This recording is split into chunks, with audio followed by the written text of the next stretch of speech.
भगवान शिव त्रिलोक के आदि और अंत के देवता, जिनकी शक्ति के सामने इस संसार की सारी शक्तियां नतमस्तक हो जाती हैं। उनका जन्म और अस्तित्व सच्चाई से कहीं अधिक रहस्यमय है, बल्कि वे स्वयं से उत्पन्न हुए हैं।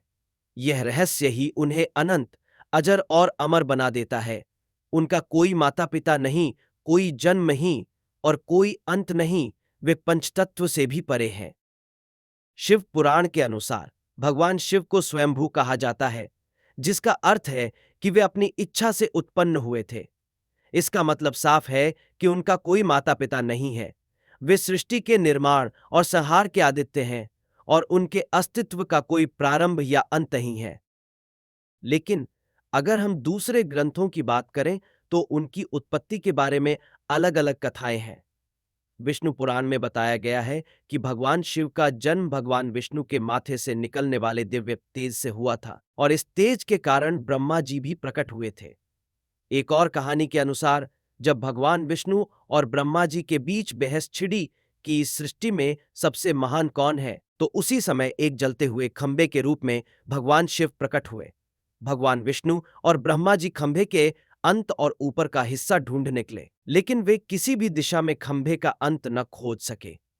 तब भगवान शिव प्रकट हुए और दोनों ने स्वीकार किया कि शिव ही सृष्टि के सबसे महान है, क्योंकि शिव का कोई अंत नहीं है। और अब एक और रोचक कथा जो शिव जी के जन्म को लेकर बहुत प्रसिद्ध है, वह है ब्रह्मा जी के पुत्र रूप में भगवान शिव का जन्म।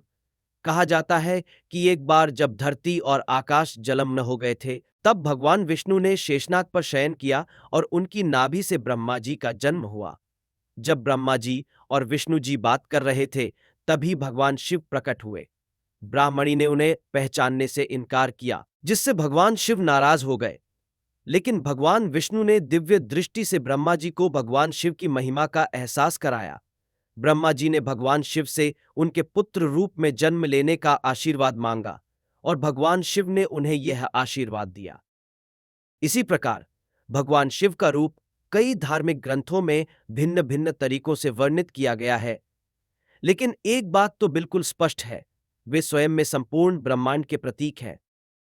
भगवान शिव के गुरु के बारे में बात करें तो वे स्वयं ही गुरु माने जाते हैं। भगवान शिव ने सबसे पहले इस संसार में गुरु शिष्य परंपरा की शुरुआत की थी। शिव के 60 शिष्य थे, जिनमें से सप्तशती विशेष रूप से प्रसिद्ध हुए। भगवान शिव के शिष्यों को शास्त्र और ज्ञान की वो अद्भुत बातें सिखाई जो आज भी संसार के प्रत्येक क्षेत्र में प्रासंगिक है। तो दोस्तों, भगवान शिव का जन्म, उनका अस्तित्व और उनका ज्ञान सब कुछ रहस्यमय और अद्भुत है। भगवान शिव सिर्फ संहारक नहीं, बल्कि सृष्टि के परम रचनाकार और ज्ञान के सर्वश्रेष्ठ दाता हैं। उनकी शक्ति, उनका ज्ञान और उनका मार्गदर्शन इस संसार में कहीं भी कभी भी हमारे लिए उपलब्ध है। उनके बारे में जितना जाने, उतना ही हम उनके दिव्य रूप के प्रति श्रद्धा और भक्ति में वृद्धि करते जाते हैं। तो क्या आपने इन अद्भुत तथ्यों को पहले सुना था? अगर आपको ये जानकारी पसंद आई हो, तो कृपया इसे लाइक करें और सब्सक्राइब करना ना भूलें। धन्यवाद।